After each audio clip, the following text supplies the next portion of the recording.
everyone, I'm Nicole from Low Income Relief, where we help millions of people save money and get free stuff. And in this video, we're going to answer a few questions that we've received this week. First, let's talk about the heat. There is some insanely hot weather happening all over the West right now. If you're unhoused or living in an area with inadequate cooling, you need to know how to find a cooling center.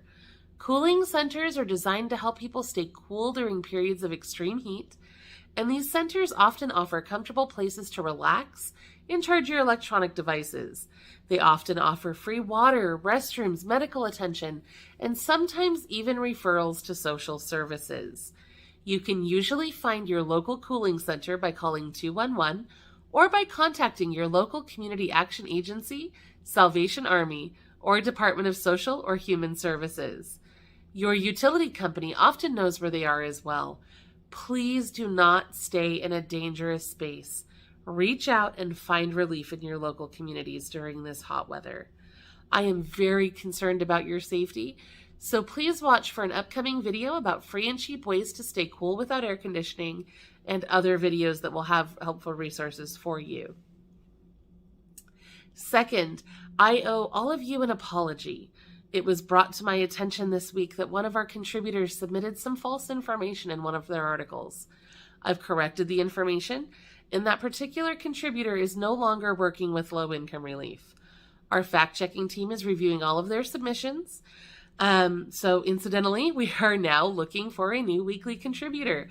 So if you'd like to work with us, check out the Low Income Relief job listing on Upwork. We do require a lot of research and good writing skills, but you're welcome to go on Upwork and apply. Third, Ardell asked if we could help with an application. Unfortunately, we're not able to help with applications or paperwork or anything one-on-one like that. Low Income Relief is run by researchers and journalists and not social workers.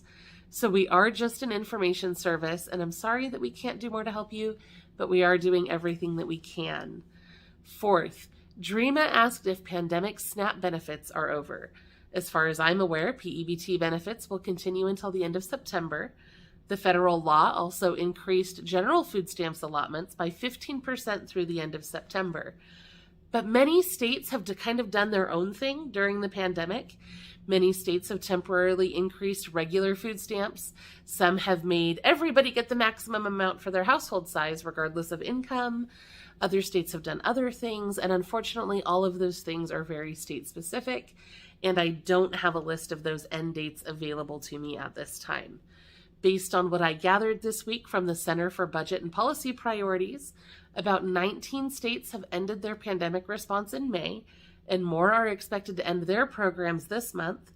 But unfortunately, on a personal note, I've been dealing with some family emergencies lately. You may be able to tell by the backdrop of our videos here that we're currently living in a hotel, and things are a little bit chaotic, and it's hard for me to spend a lot of time on that individual research.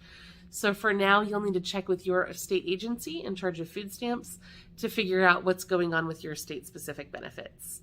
Fifth, Twilight asked if you can buy things online with cash EBT benefits. If you've been following Low Income Relief for a while, then you know that you can buy groceries online with food stamps.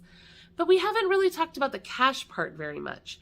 So the answer is yes, you can spend EBT cash benefits online at certain retailers.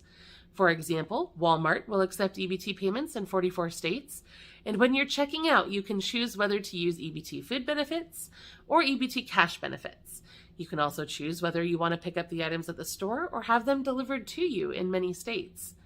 Now, there may be other retailers that accept cash benefits online as well.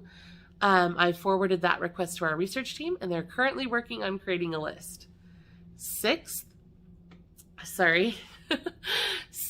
Elaine pointed out that many programs will not help people who own their mobile homes but still have to pay for lot rent or utilities. This was an interesting concern I haven't heard before, so I also forwarded this to our research team, and they're working on creating a list of programs that can help in this case as well.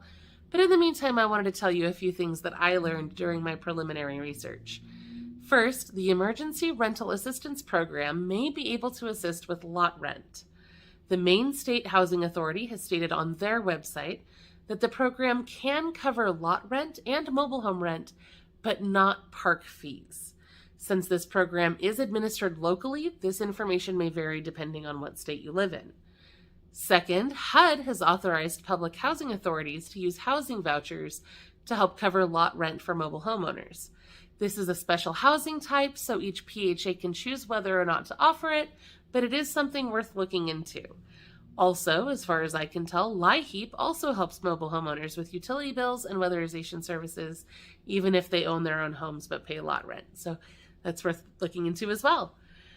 And like I said, our research team is still going to be working on getting even more resources put together, and that list will be put on lowincomerelief.com as soon as it's finished.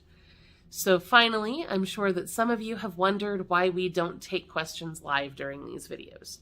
There are a few reasons for that. The first one is kind of selfish. I have always been a bit camera shy, and it just makes me super nervous to not be prepared for these. Second, I want to make sure that everything I tell you is accurate, and that requires time to do research before I can confidently answer your questions. So by gathering questions throughout the week and researching them in preparation for this weekly video, I'm able to give you the best information possible. So thank you for watching. Be sure to leave any questions or concerns that you may have in the comments or in the live chat, and I'll be back next week to answer even more questions. Thanks!